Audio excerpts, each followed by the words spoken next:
గురువుగారు పూజ చేసేటప్పుడు హ్మ్. కూర్చొనే చేయాలి, నిలబడి చేయకూడదు అని అంటారు. అది ఎంతవరకు నిజం? అంటే కూర్చొని చేస్తేనే మనకి ఫలితాలుంటాయా? లేకపోతే అనుగ్రహం ఉంటుందా? నుంచొని చేస్తే అంతవరకు దేవుడికి ఎలా ఎలాంటి పొజిషన్‌లో మనం చేయాలి పూజ? పూజ అనేది కూర్చొని చేయాలి. హ్మ్. నుంచొని చేస్తే ఓన్లీ 50 మార్క్సే వస్తాయి. కూర్చొని ఓహ్! చేస్తే 100 మార్క్స్ వస్తాయి. For oh! ఎగ్జాంపుల్ హ్మ్. మనము ఒక డిస్ట్రిక్ట్ కలెక్టర్‌ని హ్మ్. లేకపోతే ఒక కమిషనర్‌ని, పోలీస్ కమిషనర్‌ని కలవడానికి వెళ్తాం. సంస్కారవంతులైనటువంటి ఆఫీసర్స్ కూర్చోండి అని అంటారు. యెస్. కానీ సీఐలు, ఎస్ఐలు, కానిస్టేబుల్‌లు మనం పోలీస్ స్టేషన్‌లో చూసుకుంటే అసలు ఆళ్ళు కూర్చోమని అనరు. బట్ మనము మనకి హక్కుంది కాబట్టి దర్జాగా మనం కూర్చొని లాక్కొని కూర్చోవచ్చనమాట. అయితే ఒక ఆఫీసర్ కానీ, ఒక మినిస్టర్ కానీ చెబుతున్నప్పుడు మనం కూర్చొని వింటే ఆ కన్వర్సేషన్ అనేది ఫ్రూట్‌ఫుల్‌గా ఉంటుంది. కంప్లీట్ నువ్వు వెళ్ళిన ప్రాబ్లమ్‌కి సొల్యూషన్ వస్తుంది. కాన్సంట్రేషన్ కూడా ఎక్కువగా ఉంటుంది. కాన్సంట్రేషన్ ఎక్కువ పెడతావు. యెస్. నువ్వు నుంచొని ఉంటే ఆయన తొందరగా అవగొట్టేయడానికి ఛాన్స్ ఉంటుంది. మనం కూడా వెళ్ళిపోవడానికి ఆలోచిస్తాము. అవును. ఇది లౌకిక ప్రపంచంలో జరిగేది. యెస్. ఇక ఆధ్యాత్మికంగా మనం చూసినప్పుడు కూర్చొని మనము అలా నేలపైన కూర్చోకూడదు మళ్ళా. హ్మ్. దర్భాసనము అంటే ఒక గడ్డితో, దర్భగడ్డితో హుహు. లేదా ఒక స్టూలో హ్మ్. ఇవన్నీ కూడా వేసుకొని కూర్చోవాలి. హుహు. కూర్చున్నప్పుడు ఎక్కువ కాన్సంట్రేషన్‌తో మనం చేస్తాం. ఈ ఆసనాలు ఎందుకనంటే పూజ అనేది ఎందుకు చేస్తాము? మనము we are extracting some energy from the outer source. Hmm. అంటే బాహ్యం నుంచి ఎక్స్టర్నల్ ఎనర్జీని మనం లోపలికి మనం తీసుకుంటున్నాం. హ్మ్. దేవుడు పూజ చేయడం వల్ల hmm. It is an electromagnetic radiations అనమాట. యెస్. సో మనలోకి ఎనర్జీ వస్తుంది. ఆ ఎనర్జీ ఎలా ఉంటుంది అంటే హ్మ్. ఇప్పుడు మన కరెంట్ ఉంది కదా, ఆ కరెంట్ ఎలాగా హ్మ్. దిస్ ఇస్ డెడ్ కరెంట్ అంటారు. హ్మ్. దేవుణ్ణి లైవ్ కరెంట్ అంటారు. జీవం ఉన్నటువంటి విద్యుత్ శక్తి, హ్మ్. అయస్కాంత విద్యుత్ తరంగాలు దేవుడు అనమాట. యెస్. అది మన బాడీలోకి వచ్చినప్పుడు మనం ఈ స్టూళ్ళు, దర్పగడ్లు వేసుకోకపోతే హ్మ్. ఎర్త్ అనేది పెద్ద మ్యాగ్నెట్, అవును. ఎలక్ట్రోమాగ్నెటిక్ మ్యాగ్నెట్, అది లాగి పడేస్తది, యెస్. గుంజుద్ది. ఎందుకంటే కరెంట్‌ని కూడా చూడు, మనము అర్త్ పెట్టకుండా ఉంటే మనకి షాక్ కొడుతుంటుంది. అవును. అందుకని అర్తింగ్ పెడతారు దానికి. భూమి లాక్కుంటుంది కాబట్టి. యెస్. కాబట్టి మనం చేసినటువంటి పూజ యొక్క ఫలితము హ్మ్. మన దగ్గరే ఉండాలి. హ్మ్. మనం కోరుకున్న కోరికలన్నీ భగవంతుడు తీర్చాలి అంటే హ్మ్. మనం కూర్చొని చేస్తే ఆ అడ్డుగా ఆ స్టూలు, దర్పాసనం ఉంటుంది కాబట్టి మన శక్తి మన దగ్గరే ఉంటుంది. రైట్. అదే గురుగారు మరి గుడిలో చూస్తుంటాము. కొన్ని గుడులు మాత్రమే కూర్చొని చేస్తారు. ఏంటి అవును. మొదటి పూజ హారతి అవ్వచ్చు. మరి మోస్ట్ ప్రాబబ్లీ నుంచునే కదా చేస్తారు. మరి అక్కడ అవును. ఎలా చెప్తాను. చూడొచ్చు? అసలు దేవుడు నుంచొని చేస్తే ఏమవుతుందంటే ఈ ఎలక్ట్రోమాగ్నెటిక్ ఎనర్జీ మనకొచ్చింది ఎర్త్‌లోకి వెళ్ళిపోతుంది. హ్మ్. టెంపుల్‌లో దేవుడు ఉండడమ్మా.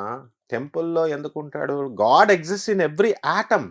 ప్రతి ఓకే. ఓకే. అణువులోనూ, ప్రతి పదార్థంలో, రాయిలో, రప్పలో, మనిషిలో ఉంటాడు. మనకి అంతకుముందు చెప్పినటువంటి వాళ్ళంతా కూడా ఎలా ఇంజెక్ట్ చేసేసారంటే మనకి దేవుడు ఒక విగ్రహంలో ఉంటాడు. హ్మ్. ఫోటోలో ఉన్నది ప్రతిమ ఒక దేవుడు అన్నట్టు ఇంజెక్ట్ చేసేసారు. కాబట్టి మనం వెళతాం. Temple is an assembling place. Yes. అక్కడ ఒక చర్చ్ ఉంది. చర్చ్‌లో అందరూ క్రైస్తవులందరూ వస్తారు. ప్రేయర్ మాస్క్ ఉంది, చేసుకుంటారు. మసీద్ ఉంది.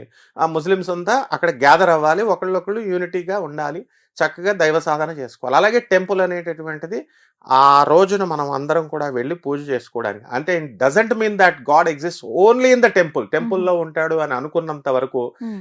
నువ్వు అది యాక్సెప్ట్ చేసావంటే టెంపుల్‌లో మాత్రమే ఉంటాడు అని నువ్వు యాక్సెప్ట్ చేసావంటే మీ ఇంట్లో ఉండడు అని అర్థం. నీలో ఉండడు అని అర్థం. అంతే సో కదా!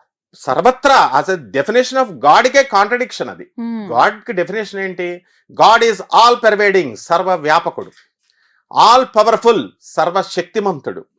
ఓమ్నిసెంట్ అండ్ దేవుడనేవాడు ఏదైనా చేయగలడు. అసాధ్యమన్నది లేదు. ఇది యెస్. దేవుడు అంటే డెఫినిషన్. యెస్. కాబట్టి మనం ఒక టెంపుల్ అనేది ఎందుకు ఏర్పాటు చేశామంటే హ్మ్. ఆ పంతులు గారులు బతకాలా, అక్కడ హ్మ్. వ్యాపారాలు అవన్నీ జరగాల, మనలో ఐక్యత రావాలా. అంటే ఒక సందర్భంలో అందరూ కలిసి ఐక్యతగా యెస్. పూజ చేసుకోవాలి, ఐక్యతగా పూజ కలవాలి. చేసినప్పుడు, గ్యాదరింగ్‌తో పూజ చేసినప్పుడు ఒక రకమైన వైబ్రేషన్ వస్తుంది. వైబ్రేషన్ ఉంటుంది. ఆ వైబ్రేషన్ బాడీ వైబ్రేట్ అవుతుంది. మన అందుకే హార్మోన్స్ అన్నీ కూడా యాక్టివేట్ అవుతాయి. Yes. Cell activation peace of జరుగుతుంది. మైండ్ పీస్ ఆఫ్ ఉంటుంది. మైండ్ వస్తుంది. అవును. ఆ టెంపుల్‌లో అదే పనిగా క్లీన్‌గా చేసి ఆ సాంబ్రాణులు, అగరబత్తీలు ఇవన్నీ పెట్టడం వల్ల మనసు ప్రశాంతత వస్తుంది. ప్రశాంతంగా అండ్ ఉంటది. ఇప్పుడు ఒక క్లాస్ రూమ్‌కి ఒక స్టూడెంట్ వెళ్తాడు.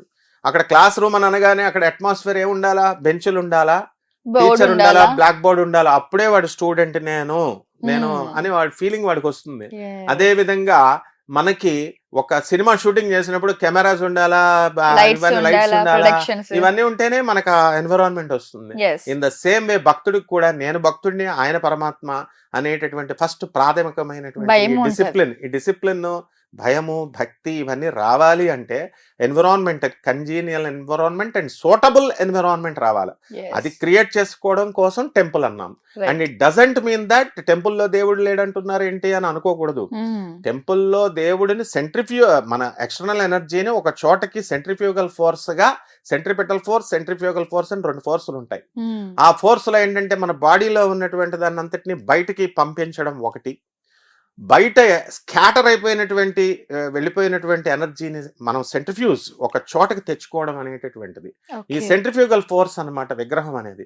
అందుకోసమని భగవంతుడు సర్వత్రా వ్యాపించున్నాడు కాబట్టి, రోజు పూజలు చేస్తున్నారు కాబట్టి, అదే పని మీద ఉన్నారు కాబట్టి, అక్కడ ఉన్నటువంటి ఎక్స్టర్నల్ ఎనర్జీ ఏదైతే సర్వవ్యాపకమై ఆ తరంగాలను మనం సెంట్రిఫ్యూజ్ చేసుకోవాలనే ఉద్దేశంతో టెంపుల్స్కి వెళ్తాం.